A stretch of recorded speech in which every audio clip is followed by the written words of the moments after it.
In the year 1940, the consensus on military architecture was absolute. An airfield, whether German or American, was built to be seen.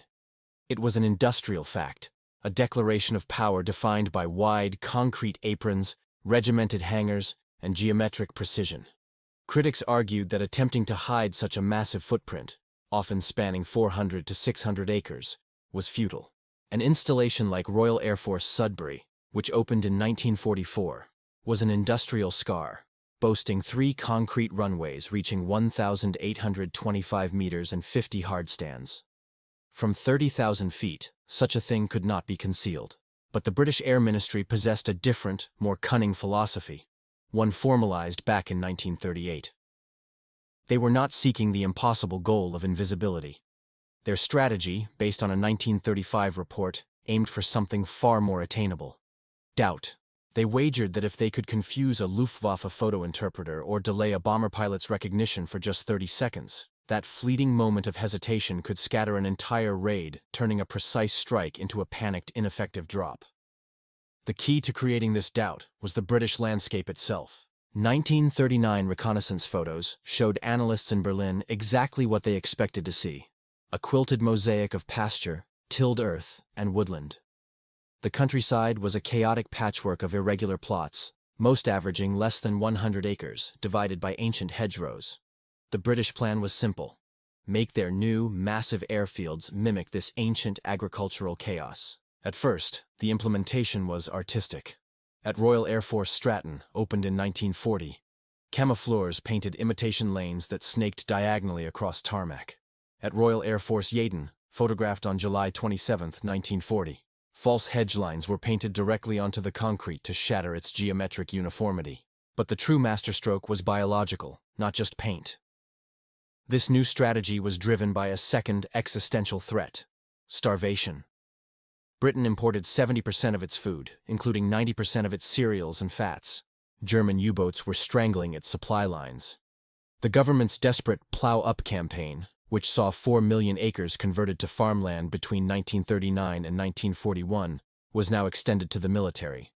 An acre of wheat, it was calculated, saved as much shipping space as 7 acres of pasture. When Royal Air Force Basingbourne completed its new concrete runways in the winter of 1941 to 1942, totaling nearly 11,000 feet, the Air Ministry mandated that the wide spaces between them, often 50 to 150 yards across, be used for actual agricultural production. Wheat, barley, and hay were to be grown.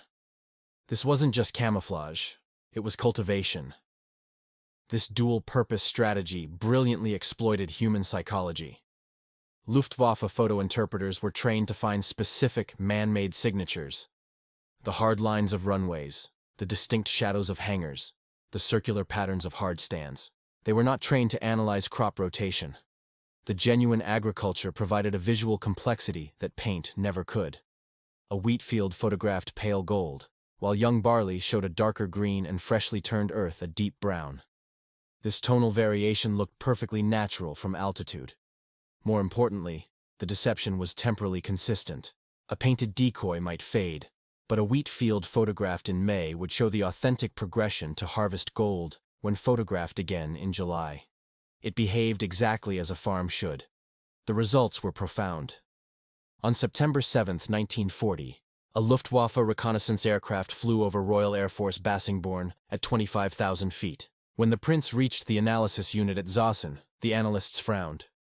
The airfield, which in reality was a critical training station housing 54 Wellington bombers, appeared to be reverting to farmland. They saw painted lines and the unmistakable texture of growing crops. The site was immediately downgraded as a low-priority target. While Basingbourne was not ignored, a small raid on August 13, 1941, killed 10 personnel. It never received the sustained, strategic bombardment its importance warranted. The camouflage had worked. An even more extreme case was Royal Air Force Tempsford. Built on foggy, waterlogged ground, the site was deemed unsuitable for aviation by German intelligence. The British exploited this, disguising its hangars as derelict farm buildings. This marginal farmland became the secret home of the 138th Special Duty Squadron, launching clandestine agents into occupied Europe. One of Britain's most sensitive installations was hidden in plain sight. When American crews from the 91st Bomb Group arrived at Bassingbourn on October 14, 1942, they found the British obsession with camouflage quaint. They were accustomed to functional, unconcealed bases. But the wisdom of the strategy was undeniable. A 1954 parliamentary debate later revealed the staggering scale of the program. Of 176,000 acres of Royal Air Force land, over 93,000 had been made available for agricultural use. Grass drying operations became an ideal dual-use activity, keeping grass short for flight safety while maximizing food production. The British had weaponized the very landscape they were fighting to protect. They didn't just hide their airfields, they turned them into working farms that just happened to launch bombers.